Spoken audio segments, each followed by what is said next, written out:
Tea கடை kitchen சொந்தங்களுக்கு வணக்கம். இன்றைக்கி நம்ம என்ன பார்க்க போகிறோன்னா ஒரு சூப்பரான இனிப்பு ரெசிபி தான். இந்த இனிப்பு பார்த்தீங்கன்னா தஞ்சாவூர் பக்கம் ரொம்பவே ஃபேமஸ். நாக்கில் வச்ச உடனே நல்லா வலுவலுன்னு வழுக்கிக்கிட்டு போகிற மாதிரி இருக்கக்கூடிய இந்த ஸ்நாக்ஸ் செய்கிறதுக்கு அரை முடி தேங்காய் இருந்தால் மட்டும் போதும், ஈஸியாக செஞ்சிடலாம். உங்கள் வீட்டில் இருக்கிறவங்களுக்கு சட்டுன்னு ஒரு இனிப்பு செய்யணும் அப்படின்னா இந்த மாதிரி ஒரு இனிப்பு செஞ்சு கொடுத்து அசத்துங்க.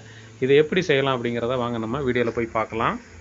இதுக்கு முதலாவதாக அடுப்பில் ஒரு பேன் வச்சுட்டு அதில் 2 டேபிள் ஸ்பூன் அளவுக்கு பாசிப்பருப்பு சேர்த்துக்குருவோம். அடுப்பு லோ ஃப்ளேம்லேயே இருக்கட்டும். லோ ஃப்ளேமில் வச்சு இந்த பாசிப்பருப்பை கருக விடாமல் வறுத்து எடுத்துக்கிடுவோம்.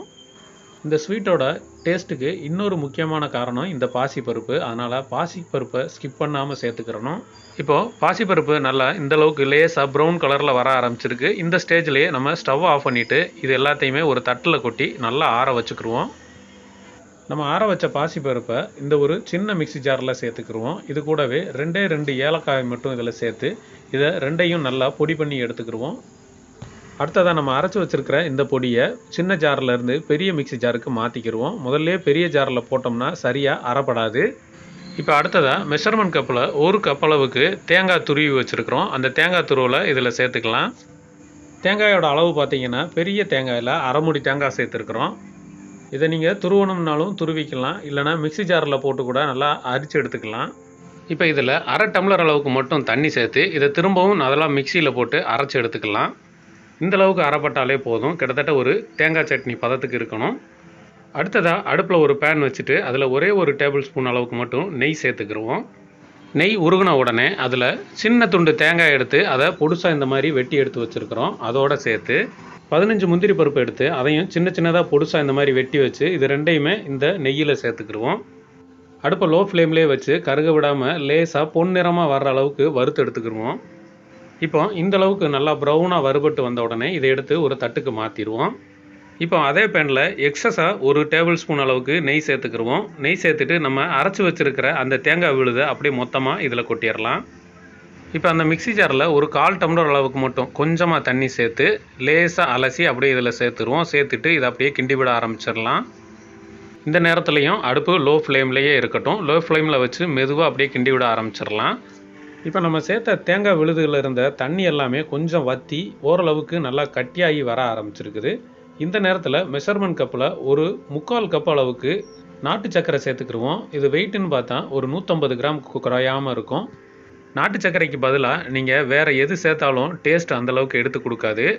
அதனால் முடிஞ்ச வரைக்கும் நாட்டு சர்க்கரையே சேர்த்து பண்ணுங்கள். டேஸ்ட்டும் நல்லா கிடைக்கும். அதே நேரத்தில் கலரும் பார்த்திங்கன்னா நல்லா சூப்பராக கிடைக்கும். அப்படியே தொடர்ந்து கிண்டி விட ஆரம்பிக்கலாம். அந்த நாட்டு சர்க்கரையில் இருக்கிற சின்ன சின்ன கட்டிகள் எல்லாமே கொஞ்சம் கொஞ்சமாக நல்லா மெல்ட் ஆகி வர ஆரம்பிக்கும். இப்போ இந்தளவுக்கு எல்லாத்தையும் நல்லா ஒன்று சேர்த்து கிண்டி விட்ட உடனே இந்த நேரத்தில் திரும்பவும் 1 டேபிள் ஸ்பூன் அளவுக்கு நெய் சேர்த்து நல்லா கிண்டி விட ஆரம்பிச்சிடலாம். நெய் கொஞ்சம் கொஞ்சமாக சேர்த்தாலே போதுமானது. ரொம்ப சேர்த்தோம் அப்படின்னா திகட்ட ஆரம்பிச்சிடும். எதனால் அப்படின்னா நம்ம சேர்த்துருக்கிற தேங்காயிலிருந்தும் நேரம் ஆக ஆக கொஞ்சம் கொஞ்சமாக அந்த எண்ணெய் பிரிஞ்சு வரும். அதனால் நம்ம நெய்யும் சேர்த்தோம் அப்படின்னா ஓவர் திகட்டலாயிரும். இப்போ கலரும் பார்த்திங்கன்னா ஏற்கனவே இருந்ததை விட கொஞ்சம் நல்லா டார்க்காகி வந்திருக்குது. இந்த நேரத்தில் நம்ம வறுத்து எடுத்து வச்சுருக்கிற தேங்காயையும் முந்திரி பருப்பு துருவலையும் ரெண்டும் இதில் சேர்த்து திரும்பவும் கிண்டி விட ஆரம்பிச்சிடலாம். நம்ம நான்ஸ்டிக் பேனில் கிண்டுனா கூட இது கொஞ்சம் கொஞ்சம் ஒட்டிக்கிட்டே தான் இருக்கும். நேரம் ஆக ஆக தான் கொஞ்சம் உருண்டு திரண்டு வரும். இது எல்லாமே நல்லா வெந்து கிட்டத்தட்ட நமக்கு ஒரு அல்வா பதத்துக்கு வரணும். அது வரைக்கும் நம்ம தொடர்ந்து கிண்டிக்கலாம். இப்போ ஃபைனலாக 1 டேபிள் ஸ்பூன் நெய் சேர்த்துக்கிடுவோம். நெய் சேர்த்து திரும்பவும் எல்லாத்தையும் நல்லா கிண்டி விட ஆரம்பிச்சிடலாம். இப்போ பார்த்திங்கன்னா நம்ம சேர்த்த தேங்காயிலிருந்து கொஞ்சம் கொஞ்சமாக அந்த எண்ணெய் பிரிஞ்சு வர ஆரம்பிக்கும். நல்லா பளபளப்பாக தெரியும். இப்போ அந்த பாத்திரத்தில் இது நல்லா உருளவும் ஆரம்பிச்சிருச்சு. இந்த ஸ்டேஜ் வரைக்கும் நம்ம கிண்டுனாலே போதுமானது. இப்போ இந்த நேரத்தில் நம்ம ஸ்டவ் ஆஃப் பண்ணிடலாம். அவ்வளோதான், நமக்கு ஒரு அருமையான டேஸ்ட்டில் தேங்காய் பால் திரட்டு தயாராகிருச்சு. இது பார்த்திங்கன்னா தஞ்சாவூர் பக்கம் அதோடு சேர்த்து திருநெல்வேலி பக்கம் ஒரு சில ஏரியாக்களில் ரொம்பவே ஃபேமஸ். இதை செய்கிறதுக்கு நமக்கு ஒரு 1/4 மணி நேரம் இருந்தாலே போதும். ஈஸியாக செஞ்சு முடிச்சிடலாம். இதோட டேஸ்ட்டு பார்த்திங்கன்னா நார்மலாக நம்ம சாப்பிட்ற அல்வாவை விட ரொம்ப சூப்பராக இருக்கும்.